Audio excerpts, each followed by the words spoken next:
Please like, share and subscribe our YouTube channel.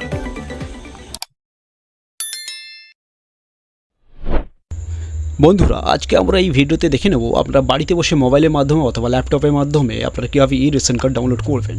তো প্রথমে আমরা চলে আসবো food.government.in এই ওয়েবসাইটে, department of food and suppliers government of West Bengal এই ওয়েবসাইটে। এবারে আমরা চলে আসবো সরাসরি নিচের দিকে।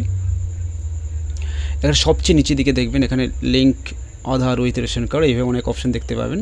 এখানে ক্লিক করব ডাউনলোড ই রেশন কার্ডে। এবারে চলে আসবো নিচের পোর্শনে, এখানে দেখবেন click to download ration card এই অপশানে ক্লিক করার সাথে সাথে আপনার কাছে একটা পেজ ওপেন হয়ে যাবে। এই পেজে এসে আপনি প্রথমে কী করবেন, রেশন কার্ড নাম্বারটা এন্টার করবেন, এবারে ক্যাপচা কোডটা এন্টার করবেন, করার পরে সার্চ এই বাটনে ক্লিক করবেন। ক্লিক করার সাথে সাথে আপনার কাছে এই একটা অপশান চলে আসবে এইভাবে। তো আপনারা আধার ওটিপি মাধ্যমে করতে চাইলে আপনি সেন্ড ওটিপিতে ক্লিক করবেন। আধার ওটিপি ঠিক নিচে আছে। আর যদি আপনার রেশন কার্ডের সঙ্গে যদি মোবাইল নাম্বার ট্যাগ থাকে তো আপনি এখানে সেন্ড ওটিপি করতে পারেন। তো আপনারা আধার ওটিপি মাধ্যমে করতে গেলে আপনি এই অপশানে ক্লিক করবেন। এখানে আপনি 6 ডিজিটের একটা ওটিপি আপনার কিন্তু আসবে, যেটা আপনার আধার কার্ডের সঙ্গে লিঙ্ক আছে। আর আমি যদি এই অপশানে ক্লিক করে ট্যাগড মোবাইল নাম্বারের সাথে সেখানে কিন্তু 4 ডিজিটের আপনার কাছে কিন্তু একটা ওটিপি আসবে, যেটিকে আপনাকে এই বক্সে কিন্তু এন্টার করতে হবে। ঠিক আছে, তো আমি সেন্ড ওটিপিতে ক্লিক করলাম। আমার কাছে এখন একটা ওটিপি আসবে, যেটাকে আমাকে কিন্তু এন্টার করতে হবে। তো বন্ধুরা ভিডিওটা সম্পূর্ণভাবে দেখুন, আশা করি এই ভিডিওটি অনেক আপনাদের কাজে আসবে। যদি একটা সোজা ব্যাপার, তো সোজা ব্যাপার অনেক সময় কঠিন হয়ে দাঁড়ায়। তো আশা করি আপনাদের ভিডিওটা অনেক ভালো লাগবে এবং কিছু শিখতে পারবেন।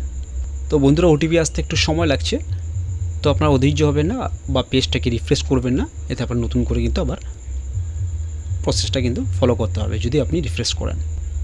অনেক সময় এই পোর্টালে দেখা যায় যে সার্ভার সমস্যার জন্য ওটিপি আসে না। ঠিক আছে, তো সেক্ষেত্রে আপনাকে একটু ধৈর্য রাখতে হবে, অধৈর্য হলে কিন্তু চলবে না। এখন আমার কাছে ওটিপি চলে এসেছে, আমি ওটিপিটা এন্টার করে নিলাম। করার পরে দেখুন এরকম একটা পেজ ওপেন হয়ে যাবে। এবার কনফার্মে ক্লিক করে do you want to proceed, প্রসিডে ক্লিক করবেন।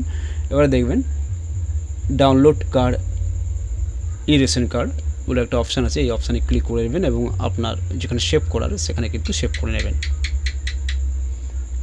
আপনি এই রেশন কার্ডটিকে যে জায়গা আপনি রাখতে চাইছেন, কম্পিউটার বা আপনার মোবাইলে, সেই জায়গায় কিন্তু আপনি সেভ করে নেবেন। তো আমি সেভ করে নিলাম। আপনার যতগুলো আছে আপনি এইভাবে কিন্তু ডাউনলোড করতে পারেন। ঠিক আছে, যে আধার ওটিপি মাধ্যমে করেন পার্টিকুলার সেই রেশন কার্ডটা ডাউনলোড করতে পারবেন। আর যদি আপনি ট্যাগড মোবাইল নাম্বারের সাহায্যে করেন, সেই ওটিপির মাধ্যমে কিন্তু যতগুলো ট্যাগ থাকবে আপনি কিন্তু সমস্ত কিন্তু ডাউনলোড করতে পারবেন।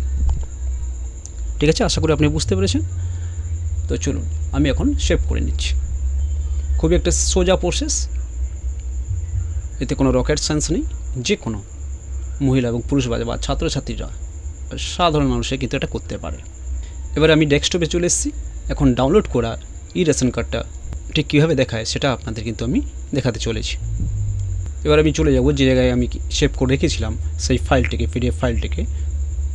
সেখানে গিয়ে আমরা কি করব না ওপেন করে নেব।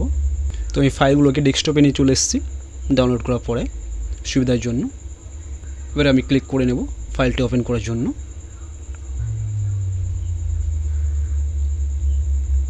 এখন আপনার অ্যাডোব রিডার ওপেন হয়ে যাবে। এবারে দেখুন এখানে অলরেডি রাইট সাইড আছে, ওটা সিগনেচার ভ্যালিড ওর এখানে শো করছে, টিক চিহ্ন শো করছে।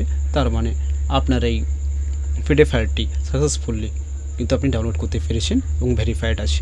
যদি টিক চিহ্ন না থাকে তাহলে কিন্তু অ্যাডোব অ্যাক্রোব্যাট রিডারে কিন্তু আপনি ভেরিফাই করে নেবেন, সিগনেচার ভ্যালিড করে নেবেন। তো বন্ধুরা আপনারা এইভাবে বাড়িতে বসে কী করতে পারবেন, সহজে আপনার ই রেশন কার্ডটা ডাউনলোড করতে পারবেন। তো বলে দিই ই রেশন কার্ডের যে ভ্যালু যেটা আপনি ডাউনলোড করেছেন তেমনি ভ্যালু আপনার প্লাস্টিক রেশন কার্ডে।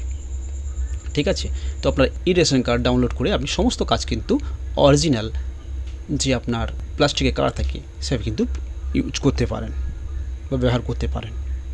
ই রেশন কার্ডের ভ্যালু ঠিক অরিজিনালের মতোই। তো বন্ধুরা ভিডিওটি কেমন লাগলো অবশ্যই আমাকে কিন্তু কমেন্ট সেকশানে জানাবে। আর এই বিষয়ে যদি আপনার কোনো মতামত থাকে তো অবশ্যই আমাকে কমেন্ট সেকশানে জানাবে। এই রকম আরেকটা ভিডিও নিয়ে অবশ্যই আমি হাজির হব, যেটা অবশ্যই আপনাদের কাজের হবে। তো ততদিনের মধ্যে সুস্থ থাকুন, ভালো থাকুন, আবার দেখা হবে একটা নতুন ভিডিওতে। ধন্যবাদ।